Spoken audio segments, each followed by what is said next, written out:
ಈಗ ನೀವು ನೋಡ್ತಾ ಇರ್ಬೋದು ನ್ಯೂ ಡ್ಯಾಸ್ಲಿಂಗ್ ಡಿಸೈರು. ಇದು ಹೆಡ್ ಲ್ಯಾಂಪಿಂದನೇ ಸ್ಟಾರ್ಟ್ ಮಾಡಿಬಿಡ್ತೀನಿ. ಹೆಡ್ ಲ್ಯಾಂಪ್ ಬಂದುಬಿಟ್ಟು ಕ್ರಿಸ್ಟಲ್ ಕ್ಲೈಡ್ ಹೆಡ್ ಲ್ಯಾಂಪ್ ಅಂತ ಹೇಳ್ಬಿಟ್ಟು ನಿಮಗೆ 5 ಡಿಜಿಟಾಗಿ ನಿಮಗೆ ಹೆಡ್ ಲ್ಯಾಂಪ್ ವರ್ಕ್ ಆಗುತ್ತೆ. ಮತ್ತು ಇದು ಬಂದುಬಿಟ್ಟು DRL ಲೈನ್ ಅಂತ ಹೇಳ್ಬಿಟ್ಟು, ಈ DRL ಲೈನು ನೀವು ಗಾಡಿ ಕೀ ಆನ್ ಮಾಡಿದ ತಕ್ಷಣ ಆಟೋಮೆಟಿಕ್ಕಾಗಿ ಡೇ ನೈಟ್ ಎವ್ರಿ ಟೈಮು ಅದು ಆನಾಗೇ ಇರುತ್ತೆ. ಮತ್ತು ಇದು ಫಾಗ್ ಲ್ಯಾಂಪ್. ಈ ಫಾಗ್ ಲ್ಯಾಂಪ್ ಬಂದುಬಿಟ್ಟು ನಿಮಗೆ ಫಾಗ್ ಯೂಸ್ ಆಗ್ತಾ ಹೋಗುತ್ತೆ. ಫಾಗ್ ಟೈಮಲ್ಲಿ ನಿಮಗೆ ಯೂಸ್ ಆಗುತ್ತೆ. ಇನ್ನು ಇಲ್ಲಿ ಏನು ಕಾಣಿಸ್ತಿದೆಯೋ ಭಾಳ ಬ್ಯೂಟಿಫುಲ್ಲಾಗಿ ನಮ್ಮ ಮಾರುತಿ ಲೋಗೋ ಮತ್ತು ಈ ಸಿಲ್ವರ್ ಫಿನಿಷಿಂಗು ಇದು ಕಾಣಿಸ್ತಿದೆ. ಇದು ಗಾಡಿಗೆ ಬಂದುಬಿಟ್ಟು ಭಾಳ ಹೈ ಲುಕ್ ಕೊಡುತ್ತೆ. ಟೆಸ್ಟೇ ಹೋಗಿ ಬಂದುಬಿಡೋಣ.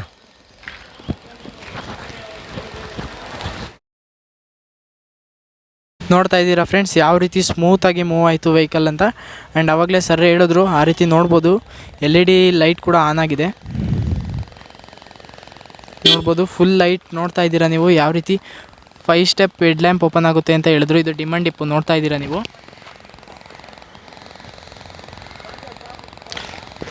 ಫಾಗ್ ಲ್ಯಾಂಪ್ ನೋಡ್ಬೋದು ನೀವು ಯಾವ ರೀತಿ ಕಾಣಿಸ್ತಿದೆ ಅಂತ ನೋಡ್ಬೋದು. ಅವ್ರು ಆಫ್ ಆನ್ ಕೂಡ ಮಾಡ್ತಿದ್ದಾರೆ. ಬನ್ನಿ ಈಗ ಮತ್ತೆ ಸರ್ನ ಮಾತಾಡ್ಸೋಣ. ಈ ಸೈಡ್ ಪ್ರೊಫೈಲ್ ನೋಡಬೇಕಾದ್ರೆ ನಿಮಗೆ 15 ಇಂಚ್ ಡ್ಯುಯಲ್ ಟೋನ್ ಅಲೋವಿಲ್ಸ್ ಬರುತ್ತೆ. ನಿಮಗೆ ಬ್ಲ್ಯಾಕ್ ವಿತ್ ಕ್ರೋಮ್ ಫಿನಿಷಿಂಗಲ್ಲಿ ಅಲೋವಿಲ್ಸ್ ಸಮೇತ ಅವೈಲೇಬಲ್ ಇದೆ.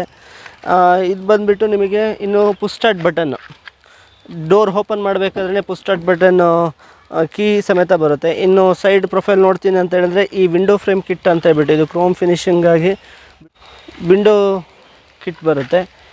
ಇನ್ನು ರೇರ್ ನೋಡ್ತೀನಿ ಅಂತ ಹೇಳಿದ್ರೆ ಶಾರ್ಪೆನ್ ಹ್ಯಾಂಟೇನಾ ಅಂತ ಹೇಳ್ಬಿಟ್ಟು ಇದು ಸಮೇತ ಪ್ರೊವೈಡ್ ಮಾಡಿದ್ದಾರೆ. ಮತ್ತು ಹಿಂದ್ಗಡೆ ರೇರ್ ಡಿಕ್ಕಿ ಸ್ಪಾಯ್ಲರ್ ಇದು ಇನ್ಬಿಲ್ಟ್ ಸ್ಪಾಯ್ಲರ್ ಬಂದುಬಿಡುತ್ತೆ. ಇನ್ನು ಇದು ಡಿಫಾಗರ್ ಲೈನ್ ಸರ್. ಇದು ನಿಮಗೆ ಏನಕ್ಕೆ ಅಂತ ಹೇಳಿದ್ರೆ ಈಗ ಮಳೆ ಟೈಮಲ್ಲಿ ಬಂದುಬಿಟ್ಟು ಫುಲ್ ಮಿಸ್ಟಿ ಕವರ್ ಆಗಬೇಕಾದ್ರೆ ಇದನ್ನು ಆನ್ ಮಾಡಿಕೊಂಡ್ರೆ ಆಟೋಮೆಟಿಕ್ಕಾಗಿ ನಿಮಗೆ ಮಿಸ್ಟು ಫುಲ್ಲು ಹಿಂದ್ಗಡೆ ವ್ಯೂ ನೀಟಾಗಿ ಕೊಡ್ತಾ ಹೋಗುತ್ತೆ. ಇನ್ನು ಈ ಪೊಸಿಷನ್ ಬಂದುಬಿಟ್ಟು ಫುಲ್ LED ಟೈಲ್ ಲ್ಯಾಂಪ್ಸ್ ಕೊಟ್ಟಿದ್ದಾರೆ ಸರ್. ಇದೇನು ಅಂತ ಹೇಳಿದ್ರೆ ನಿಮಗೆ ಮೈಲೇಜ್ ಪರ್ಪಸ್, ಮೈಲೇಜು ಕಂಪ್ನಿ ಕೊಟ್ಟಿದ್ದು 25.5 ಇದೆ. ನಿಮಗೆ ಅರೌಂಡು ನಿಮಗೆ ಸಿಟಿ ಲಿಮಿಟು ಗಾಡಿ ಯೂಸ್ ಮಾಡ್ತೀನಿ ಅಂತ ಹೇಳಿದ್ರು ಸಮೇತ ನಿಮಗೆ 22-24 ಕಿಲೋಮೀಟ್ರ್ ತನಕ ಮೈಲೇಜ್ ನಿಮಗೆ ಕ್ಯಾಪ್ಚರ್ ಮಾಡ್ಬೋದು. ಮತ್ತು ಪರ್ಫಾಮೆನ್ಸು ಅಷ್ಟೇ ಭಾಳ ಚೆನ್ನಾಗಿದೆ. ಪವರ್ ಆಗಲಿ ಎಲ್ಲದೂ ಭಾಳ ಚೆನ್ನಾಗಿ